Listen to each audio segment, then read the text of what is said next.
Es un gusto tenerte aquí. Alfredo es una de las referencias en sabiduría en muchísimos temas legales, en particular en el ámbito de los activos digitales. Dejadme que lo presente muy rápidamente, aunque seguramente la mayoría de los oyentes ya lo conocen.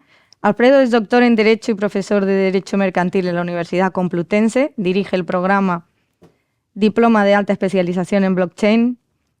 Junto a la academia, pues también lo combina con la práctica. Es Legal Counsel en Tritemius, of Counsel de Seca Magan y experto en Digital Euro Association, y forma parte del Consejo Asesor de Alastria, codirige el Congreso Internacional de Activos Digitales y Sector Financiero y firma tribuna en 5 días. Ahí es nada.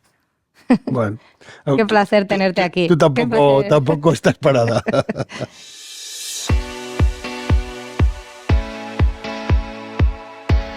Bueno, Alfredo, queremos hablar contigo acerca de las novedades que están siendo muchas en el sector. Estamos recibiendo muchas noticias, muchas vienen de Estados Unidos, donde se está acelerando todo. En el último año ha habido una aluvión de noticias. ¿Cómo ves el panorama? ¿Cuáles son los avances que destacarías más? A ver, yo creo que hay una excitación en el ecosistema de los activos digitales en general. Yo creo que hay un cambio sustancial. Creo que ya empezó a verlo con MiCA, ¿no?, y la regulación europea, pero creo que el último año, desde la entrada de la administración Trump en Estados Unidos, todo se ha acelerado mucho. La incidencia de Estados Unidos en el mundo es notable, y creo que las políticas de Donald Trump, para lo bueno o para lo malo, pues están agitando el avispero, ¿no?, si pudiéramos llamarlo así. Está afectando en el ámbito de la tokenización de instrumentos financieros, un ámbito en el que Token City está de pleno. Se están creando fórmulas nuevas, ¿no? Estamos viendo cómo Binance quiere entrar también en el sector de la tokenización de equity, por ejemplo, y esto pues genera, pues, en otros ámbitos, en otras jurisdicciones, genera movimientos. Luego creo que hay un tema clave del que seguramente vamos a hablar, que es el tema del dinero tokenizado, particularmente las stablecoins, en el que Donald Trump, en su orden ejecutiva del 23 de enero del año 2025, dice: no quiero tener dólar digital, no quiero a la Reserva Federal por aquí, y vamos a hacer una promoción, vamos a promocionar las stablecoins en dólares de alcance global, que ya tenían el 90 y pico % del mercado con Tether y con Circle, y que ahora pues es un gran problema, ¿no? Ya estamos viendo como algunos bancos, SofiBank, por ejemplo, ha sido el último que ha emitido una propia stablecoin ya adaptada a la GeniusAT, aunque todavía la GeniusAT está en trámite para poder ejecutarse y llevarse a cabo la legislación de segundo nivel, cómo se va a desarrollar. Y yo creo que ya ahí hay un movimiento de tsunami, ¿no? Creo que hay un problema sobre la soberanía monetaria. Creo que ha cambiado el proyecto de euro digital, y creo que ha puesto a la banca europea en el mundo de las stablecoins cuando no estaba planteado que esto fuera así, ¿no? Yo creo que en Europa era los depósitos bancarios tokenizados. Vamos a relajarnos, ya habrá tiempo para hacerlo. Las stablecoins son una cosa de entidades no bancarias, por lo tanto lo dejamos aquí en MiCA, en el ámbito del euro, el e-money token, el dinero tokenizado electrónico. El dinero electrónico tokenizado, perdón, y aquí vamos a hablar con un banco que emita. Estaba Société Générale, Comfort, y estaba Circle en Luxemburgo. Y de repente pues, ha aparecido el proyecto Equivalis justamente cuando el euro digital se retrasa al 2029, ¿no? Entonces creo que hay un encadenamiento de circunstancias el año pasado, que ahora estamos viendo todo el desarrollo, ¿no? Y el proyecto Equivalis pues es extremadamente simbólico, porque es un proyecto que empieza con 10 entidades, en el que solo hay una entidad española, que es CaixaBank, y estamos en 37 ya, en el cual hay 7 entidades españolas. Y esto pues, es un volumen de más de 220 o 230 millones de potenciales clientes en Europa, que ya son clientes de todas esas entidades bancarias, y esto cambia el panorama, acelera todo. ¿Cómo es porque ya siguiendo con este tema, que tenía muchas preguntas de muchos ámbitos, pero como te has metido lleno con stablecoins, seguimos con este preguntas tema? general. Sí, has dicho stablecoin, pues venga, vamos con las stablecoins. La diferencia fundamental entre cómo se está planteando la legislación para las stablecoins en Estados Unidos y en Europa, ¿cuál crees que es y cómo afecta? A ver, yo creo que el caso de Tether es un caso muy paradigmático, y creo que hay que examinarlo, ¿no? ¿Por qué Tether no está en Europa, siendo la principal stablecoin del mundo, con 184.000 millones aproximadamente emitidos? Pues que no esté en Europa es un problema para Europa, por la situación de la liquidez. ¿Dónde está la liquidez? Y la liquidez que no llega aquí a Europa, que los prestadores de servicios no puedan utilizar esa liquidez para ofertarla. A ver, yo creo que Tether va a Estados Unidos, aunque utiliza una licencia bancaria que es la de Anchorage, y se adapta a la ley Genius, que es donde está, porque tiene un modelo de negocio que le sale rentable y porque tiene ciertas garantías de que aquello no se va a caer. Aquí en Europa tenemos dos problemas con las stablecoins. Bueno, tenemos dos tipos de stablecoins. Los tokens referenciados activos, que tenemos 0 proyectos, no existe ni uno solo, y es muy difícil con la legislación que hay por la limitación del número de operaciones que se pueden hacer diariamente. Es muy difícil que haya algún modelo. Llevamos 1 año y medio, 2 años, perdón, 2 años, hace ahora el 30 de junio, que empezó a aplicarse la legislación MiCA en el ámbito de las stablecoins. 2 años con 0 proyectos, ahí hay un fracaso. Hay que decir, la legislación europea es un fracaso o es un acierto, porque en realidad lo que se quería es que no hubiera ningún proyecto. Y entonces, en lugar de poner una norma prohibitiva, pusieron unos requisitos tan prohibitivos que hace que ningún proyecto alcance. Entonces no sabemos si es éxito o fracaso, pero lo cierto es que alguien tendrá que decir esto ha servido o no ha servido para nada. Y luego tenemos la otra vía, que son los e-money tokens, también llamados, que les llamamos stablecoin, que es un tipo de stablecoin, en el cual hay una relación 1-1 y sobre todo los proyectos están pensando en que salgan en euros, aunque hay algunos proyectos en dólares, ¿no? Entonces, luego tenemos los e-money tokens, en los cuales pues, tenemos una relación 1-1. Y una relación 1-1 quiere decir que por cada e-money token que se emita en euros, tiene que haber 1 euro de reserva. Y esa reserva garantiza que en el momento en que tú quieras, como titular de un e-money token, puedes pedirle a la entidad emisora que te devuelva tu euro o tu dólar, la unidad de cuenta que se esté utilizando. Claro, teóricamente hay unas garantías. La diferencia está en dónde están esas garantías depositadas, dónde se consignan. En Estados Unidos hay bastante libertad para consignar siempre que los instrumentos estén en dólares y sean líquidos, ¿no? o fácilmente liquidables. Sobre todo se está apostando a utilizar los T-bills, los bonos del tesoro de la propia deuda norteamericana. ¿Y esto qué te da? Pues que tiene que caer Estados Unidos, toda la economía norteamericana, para que tú, como entidad emisora, sufras una crisis derivada de que el T-bill valga menos. O que hubiese una corrida generalizada y entonces el T-bill empieza a venderse mucho más, demandarse menos y por tanto su valor en mercado pudiera bajar. Cuando dices corrida te refieres a un... Sí, a que todo el mundo pidiera la devolución sí. de los T-bills, ¿no? Pues, como aquí podría ocurrir en el caso de la devolución de los depósitos bancarios.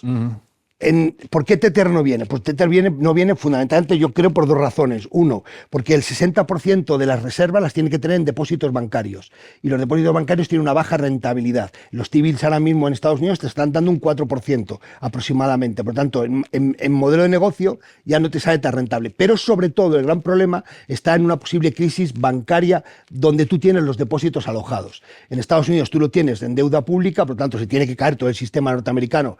Y ya estamos viendo, aunque sea un país absolutamente apalancado, pues es muy difícil por su posicionamiento en el mercado, por el crecimiento que tiene, pero aquí que se te caiga un banco, pues pudiera ser y entonces tendrías que afrontar tú con el resto de tus activos esa posible crisis, porque tú eres el deudor. Tú como entidad emisora eres el deudor de todos los token holders. Por tanto, si el banco donde tú tienes las reservas se cae, solo te garantiza 100.000 euros por tu cuenta. Ya tuvimos un ejemplo paradigmático que fue el de Silicon Valley Bank hace 2 o 3 años. Lo que pasa es que el problema de Silicon Valley Bank que le ocurrió a Circle y perdió un 10% de cotización de la stablecoin, que la stablecoin la cotización es plana. Sin embargo, en aquel momento se cayó un 10%, solo se solucionó porque la Reserva Federal garantizó todos los depósitos. Y entonces la cuestión está que tú, como una gran entidad emisora, cuando vienes aquí a emitir, y tienes que pensarte si en realidad esos riesgos te compensan el posible beneficio. En el caso de Tether ha dicho, en este momento no me compensa. Circle sí lo ha hecho. Posiblemente Tether venga, pero ¿cuándo? ¿Y por qué no mejoramos esa situación? ¿Por qué obligatoriamente el 60% tiene que estar en un depósito bancario cuando tenemos otros instrumentos? A lo mejor hay que emitir unos bonos europeos. Iba a preguntar eso, porque parece que se están convirtiendo las stablecoins en uno de los grandes compradores de deuda americana. ¿Ese modelo no es replicable en Europa? ¿Cómo lo ves? La cuestión está en que sería un modelo muy replicable y justamente lo que produciría es una unificación mayor de la Unión Europea. Tendríamos una fórmula de financiación. Luego ya veríamos cómo se equilibra y cómo se participa en ese modelo de emisión de deuda pública europea. Pero creo que sería una buena solución para tener un sistema financiero mucho más equilibrado y para hacer una unificación mayor, ¿no? Aquí se está pensando que toda esa unificación llegaría con el modelo de euro digital. Lo que pasa es que el modelo de euro digital no termina de cuadrarse y trasladar esto a una solución al año 2029 creo que es un poco pegarse un tiro en el pie a la velocidad a la que estamos yendo. Lo que ha ocurrido en el año 25, la evolución de todo el ecosistema, de todo el sistema financiero, de la propagación de las stablecoins, creo que es un tema para hacer pensar de realmente si la solución está en el euro digital. No digo que el euro digital no deba existir. Yo soy un defensor de que tenemos que tener los ciudadanos algún medio de acceso realmente a un bien público, como es el balance del Banco Central, ¿no? Que era la idea inicial. Pero el euro digital nos va a permitir competir con las stablecoins norteamericanas. Yo no termino de verlo, porque si quieres competir con las stablecoins norteamericanas, vas a afectar sistemáticamente o de manera sistémica a todo el sistema financiero, porque vas a hacer que vaya un trasvase generalizado de depósitos bancarios a depósitos en euros digitales. Y como esto el Banco Central lo tiene claro y dice, ustedes solo van a poder tener 3.000 o 4.000 euros digitales en su wallet, en realidad, ¿para qué quiero el euro digital? La competencia tendrá que venir fundamentalmente del sector privado. Es decir, el proyecto de Equivalis, de tener a CaixaBank, a tener a BBVA, de tener a Bankinter, Sabadell, Cuchabank, ya no me acuerdo de todas, hay 7 entidades, a Banca, y me falta otra por ahí, CecaBank, que son las 7 entidades, pues creo que es un buen proyecto porque tenemos 37 entidades de 17 países, me parece que son de la Unión Europea, con 200 y pico millones de usuarios, en el cual tienes un instrumento de defensa que te va a dar las alternativas de programación, de pagos internacionales, transfronterizos, globales, 24/7, peer-to-peer, y te lo va a dar dentro del sistema europeo, pero vas a poder hacer transferencias globales, ¿no? Por lo tanto, pueden competir con unas stablecoin norteamericanas sin límite en la tenencia, entonces, y respaldadas en euros. Pero, ¿qué pasa si un banco se cae? ¿Qué pasa si un banco llega a tener una crisis? Ahí vamos a tener en realidad una cascada de restitución de las reservas. ¿Por qué genera esa tensión si podemos tener un respaldo parcial en los bancos, pero también respaldado por la economía europea, como está haciendo Norteamérica? Y además a Norteamérica, el señor Donald Trump, cada vez que utilizamos un Tether o un USDC, estamos financiando la economía norteamericana, aunque lo estemos utilizando en Singapur o en Bolivia o en Argentina. ¿Por qué no hacer esto con la economía europea, ¿no? Y poder financiarnos a través de dar instrumentos de pago que sean aceptados globalmente? ¿Por qué no somos hábiles, ¿no? en esto y nos hacemos más competitivos? A lo mejor es una cuestión de agilidad, ¿no? Porque es que esta parte de las limitaciones que estás comentando, la verdad que parece que es una constante en todo lo que tiene que ver con la regulación tokenizada y bueno, es un poquito contraproducente, sí. Totalmente. Bueno, dejando ahora un momento, pasando a otra familia de activos digitales, realmente la adopción institucional ha ido como por olas, ¿no? Ha habido una primera adopción más de la cripto, digamos, universo cripto. Luego ha venido una ola de stablecoin. Bueno, y todo, en particular en Token City, esperamos que la siguiente ola sea la ola de security tokens, de tokenización, pues de toda la riqueza de los activos, que bueno, pues ya tienes el medio de pago y la tokenización de la economía en cuanto a riqueza, ¿no? ¿Cómo ves esa tendencia? ¿Cómo estás viendo el mercado, la adopción, las posibilidades? A ver, yo vuelvo sobre lo mismo. Yo creo que nosotros fuimos los pioneros, bueno, quitando a Suiza, prácticamente a Singapur, fuimos en Europa los pioneros con la tokenización de los instrumentos financieros. No creo que el régimen piloto fue una buena idea en su momento, cuando se lanza en el año 2020, pero han pasado 6 años. Y en estos 6 años, particularmente en este último año, han pasado muchas cosas. Entonces yo creo que hay que reformar sustancialmente ese régimen piloto, hay que quitar la palabra piloto, ya tiene que ser un régimen jurídico en el que hay una confirmación de que esto funciona, porque ya no se pueden hacer más pruebas. Hay proyectos que lleváis en el sandbox mucho tiempo, bueno, pues porque el supervisor lo quiere, porque hay varios supervisores, hay un supervisor nacional y un supervisor supranacional, que es la ESMA, y bueno, pues quiere que un mercado pues esté organizado. Yo creo que los mercados tokenizados son quizás uno de los lugares donde mejor se ven las eficiencias de la tokenización, las eficiencias de la tecnología blockchain, de los smart contracts, del propio activo digital, ¿no? Creo que la tokenización nativa de los instrumentos financieros es un extremado acierto, ¿no? Y yo creo que el camino ya está abierto, ya se ha probado la tecnología, las eficiencias, y ahora el problema está en que los institucionales decidan adaptarse y acepten que van a tener que perder o que van a tener que modificar su negocio, perder parte de su negocio o modificar parte de su negocio. Creo que tiene que haber una adaptación. ¿Puedes explicar un momento, pararte un poquito en lo que significa el activo tokenizado nativo? A ver, el activo nativo es un activo que nace dentro del blockchain. Por lo tanto, se emite en blockchain, se gestiona en blockchain, se transmite en blockchain, se colateraliza en blockchain. Y esto es importante porque los efectos jurídicos se producen desde el registro DLT, desde la propia blockchain. Creo que la posición, por ejemplo, de una ERIR lo demuestra muy bien, ¿no? Creo que Tokencity, que ha participado en las primeras emisiones de ERIR y que ahora pues tiene su propia licencia de ERIR, pues es un buen ejemplo, ¿no? El activo, el hecho de que esté nativo, quiere decirse que no es una representación de otro activo que está off-chain, sino que el activo está on-chain y por lo tanto ahí nace y despliega efectos. Por eso tuvimos que modificar la ley de sociedades de capital o la ley de instituciones de inversión colectiva para decir, por ejemplo, las acciones se pueden representar mediante título, soporte papel, mediante sistema de anotaciones en cuenta, lo que hay una entidad que tiene este régimen de anotaciones en cuenta, y el tercero es mediante sistemas de registro distribuido. Por tanto, cuando representas, quiere decir que estás incorporando el propio activo dentro del DLT. Y esto modificó la ley de mercado de valores en la ley actual del año 23 y determina que los efectos jurídicos se producen con el cambio de la titularidad dentro del DLT. Por DLT queremos decir blockchain. Tecnología de registro distribuido, que una de ellas es la blockchain. Y esto es muy importante porque significa que si yo me fío de lo que aparece en el DLT, en la blockchain, soy protegido por el derecho. Si yo actúo de buena fe, no tengo que estar pensando si el que me va a vender es el propietario o no. Es como los registros de la propiedad, ¿no? Entonces esto produce una protección erga omnes frente a todos. Por tanto, lo que está en el DLT se presume conocido por todos y además lo que está en el DLT me protege frente a adquisiciones que los juristas llamamos a non domino. Aunque el que me venda no sea el propietario, yo me convierto en propietario si actúo de buena fe, con lo cual la protección es absoluta. Esto no ocurre, por ejemplo, con algunas jurisdicciones en las que se está haciendo en una representación de un activo que está depositado en un tercero, porque la representación que se tokeniza no te otorga la propiedad del activo, te otorga un derecho a exigir que te entreguen el activo. El problema es que el depositario o el titular que aparece en el depositario quiebre, entra en una situación concursal y ahí hay problemas para definir quién es el auténtico titular. En el caso de que yo tenga unos instrumentos financieros en una ERIR y están emitidos y se han registrado en una ERIR, si la ERIR quiebra, por ejemplo, a mí me da igual, porque yo voy al juez del concurso de la ERIR y le digo, oiga, los activos que están ahí en ese registro de la ERIR son míos, por lo tanto ejercito un derecho de separación porque solamente lo que hace es recoger un registro, pero nativamente yo soy el titular de estos activos y esa identidad que aparece ahí y que me identifica a mí me permite sacar los activos de la masa de la concursada. Esto en una situación en la que no ocurre así, sino que sencillamente tienes un token de un carácter que nosotros llamaríamos jurídico obligacional y no jurídico real, me da acceso a pedir que me entreguen el activo. El problema es que se produzca la quiebra en el titular que aparece en el registro, en ese depositario. Y entonces ahí ya tendría problemas para poder separar. Esto lo hemos visto con las quiebras de los custodios o de los exchange en Estados Unidos, en que muchas personas iban a pedir sus activos digitales, pero decían, no, es que usted ha transmitido la propiedad, usted no es el que aparece ahí.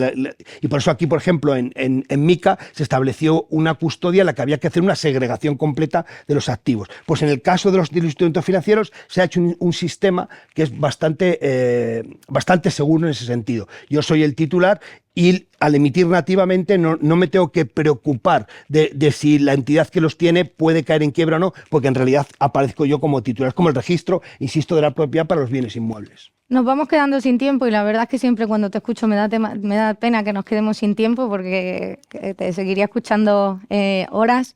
Ya para terminar, Alfredo, ¿qué cosas crees que dentro de unos años, pon un escenario de 2 años, 3 años, ¿qué cosas crees que verías como que se van a ver como normales, cosas que hoy no están en el uso diario y no se perciben como habituales, pero que imaginas que dentro de 2 o 3 años van a estar totalmente naturalizadas en el uso cotidiano?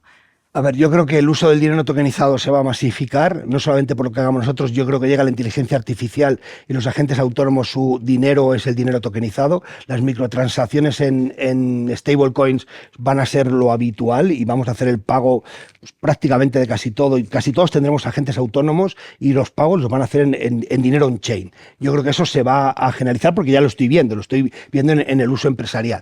Yo creo que la mayoría de las sociedades van a tender hacia una tokenización.